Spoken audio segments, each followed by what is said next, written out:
It was supposed to be my birthday dinner, my 25th, a milestone. I had convinced myself that maybe this time, just once, my parents would treat me like more than an afterthought. We were seated in a fancy Italian restaurant downtown, with candles flickering, wine glasses polished, and my sister Vanessa in her glittering dress soaking up all the attention. The waiter had just set down the bread basket when Mom leaned in toward her.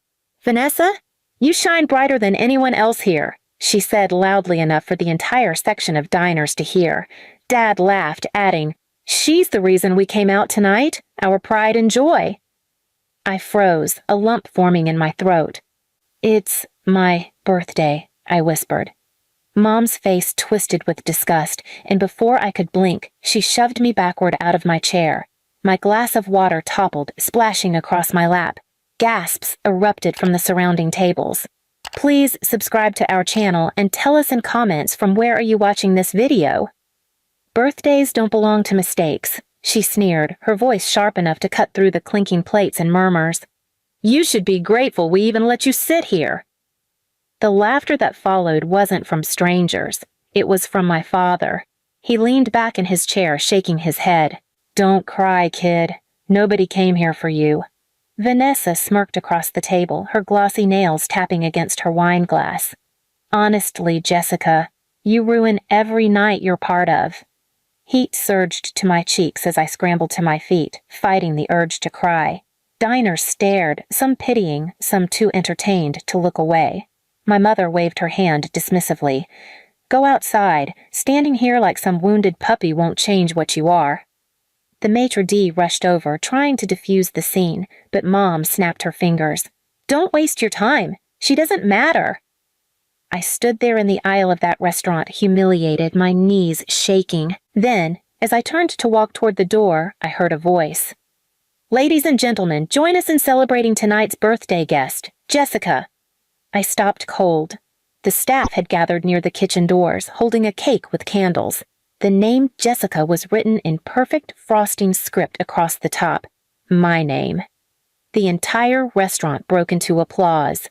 The waiters sang, smiling brightly, their voices echoing through the room. I turned back just as my mother's face drained of color.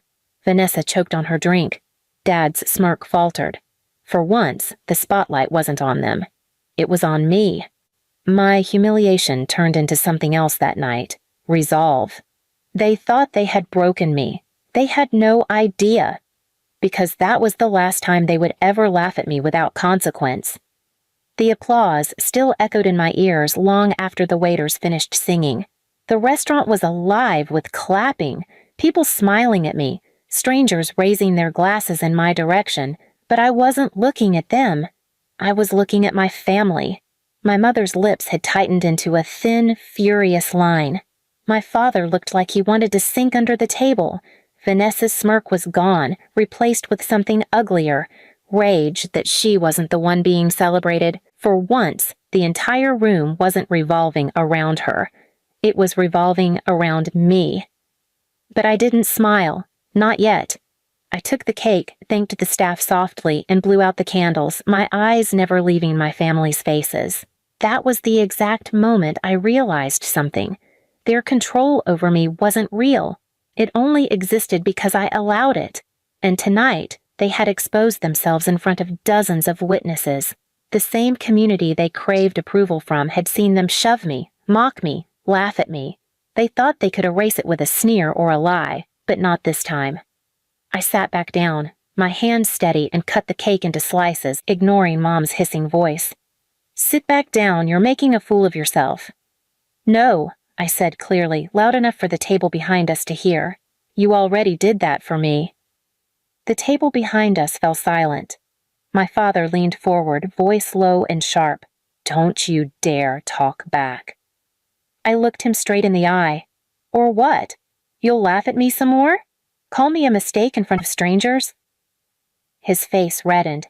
Vanessa tugged at her hair, whispering, "Stop causing a scene." But I wasn't causing a scene. They had already made one. I was just taking control of it. That night, when I got home with my kids, I didn't cry the way they expected. I sat down with a notebook and started writing everything. Every insult, every humiliation. Every time my mother told me I was trash. Every time my father barked that I was nothing. Every time Vanessa gloated while they applauded her failures and mocked my successes. My hands shook as I wrote, but not from weakness. This time it was rage turning into clarity. The next morning, I started making calls. The restaurant manager was the first. I thanked him for protecting me and asked if the footage from the cameras could be preserved. He agreed, telling me quietly that several diners had already left complaints about my parents' behavior. "It was disgraceful," he said. "People are talking." That was the crack in their armor. But I wanted more. I reached out to their colleagues, the ones who always heard Mom bragging about being a classy woman, and Dad boasting about how he raised perfect children. I carefully, strategically let slips of the truth fall into the right ears. Nothing dramatic, just enough for people to start asking questions. And then there was Vanessa, my golden sister who thought the world owed her a stage. She lived off my parents' money, flaunting a lifestyle she didn't earn. I knew where the money came from: Dad's shady accounting tricks at work, Mom's constant borrowing from community funds she was supposed to manage. I had documents, receipts, transfers. They never thought I'd pay attention. But I had. For weeks, I built a case without them knowing. Every whispered insult they thought would fade, I turned into evidence. Every cruel laugh became a nail in their coffin. Then came the invitations. I knew my parents loved nothing more than throwing themselves into parties and public gatherings. So when the next one came, the annual holiday charity banquet where they loved to play the role of respectable pillars of the community, I smiled. That would be the stage. Not mine, theirs. In the meantime, I planted seeds. Quiet conversations with people they depended on. Hints about what they'd done, letting the story of the restaurant leak in just the right way. Vanessa showed up at my door once, furious. "You're spreading lies about us, aren't you?" she hissed. I didn't even look up from my notebook. "No, Vanessa, I'm just finally telling the truth." Her face paled because she knew it. They all knew it. The truth was worse than any lie. By the time the charity banquet arrived, the tension was already in the air. People were watching them differently, whispering, questioning. My parents thought they could walk in, smile, and erase everything. They had no idea that I wasn't done yet. That night, under the glittering lights of the banquet hall, with the same fake smiles plastered on their faces, I was waiting. My revenge wasn't silent. It was about to be loud enough that they'd never be able to pretend again. The banquet hall glittered with chandeliers and the low hum of polite conversation. My parents walked in with Vanessa by their side, heads held high, trying to bury the stench of what they'd done under designer clothes and fake smiles. They waved to people as though nothing had happened, as though I hadn't been shoved, mocked, and humiliated on my own birthday. But the whispers were already there. I could see the way people's eyes followed them, cold and questioning. I stayed in the back until the moment was right. When the host called my parents up to give their annual little charity speech, they strutted to the stage like royalty. Mom grabbed the microphone, smiling wide.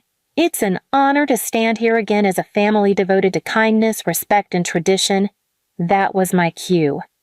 I walked up the side aisle, microphone in hand, the one I'd quietly arranged with the event manager. "Funny you say, respect." "Mom!" I said loudly, my voice cutting through the hall like a blade. Every head turned. My parents froze on the stage, Vanessa clutching Mom's arm, eyes wide. "You shoved me out of a restaurant on my own birthday," I continued, my voice trembling but steady enough to carry. "You laughed. You called me a mistake. And then you kicked my 7-year-old daughter off the stage during her recital. Does that sound like respect to anyone here?" Gasps echoed. My father tried to step forward. "Jessica, stop this nonsense. You're embarrassing yourself." "No," I snapped, my voice rising with years of swallowed rage. "You embarrassed yourselves, and I brought proof." The projector behind them flickered to life. On the screen came the restaurant's security footage. My mother's hand shoving me back, my father laughing, their words clear as day. Then another clip, shaky phone footage from the recital. My daughter stumbling as Mom's hand pushed her leg, her laugh caught by another parent's camera. The room went dead silent. Mom's face drained of color. Dad shouted, "Turn it off!" But no one listened. People were already whispering, backing away from them. "You call me trash, a mistake, worthless," I said, my voice breaking but burning at the same time. "But tonight, everyone sees the truth. You're the mistake, you're the trash, and no amount of money or lies can hide it anymore." The crowd erupted, not in applause but in outrage. Guests booed. Someone shouted, "You're disgusting." Another voice, "How could you treat your own daughter like that?"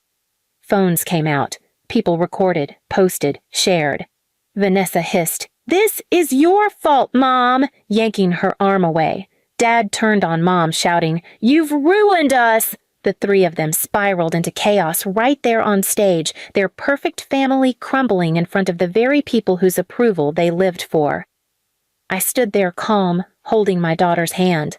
For once, she wasn't hiding behind me. She stood tall, watching her tormentors unravel. By the time security escorted them out, their faces were pale, their reputations shredded. They tried to sneer, to call me names even as they were shoved toward the exit, but the audience drowned them out with contempt. I didn't need to scream. I didn't need to fight. I had taken everything they worshipped, status, image, control, and ripped it from their hands in front of the world. And as the night ended, people approached me, not them. They shook my hand. They looked at my daughter with kindness. For the first time in my life, we weren't the mistakes. We were survivors. My parents thought humiliation was my birthright, but it turned out it was their destiny. Please subscribe to our channel and tell us in comments from where are you watching this video.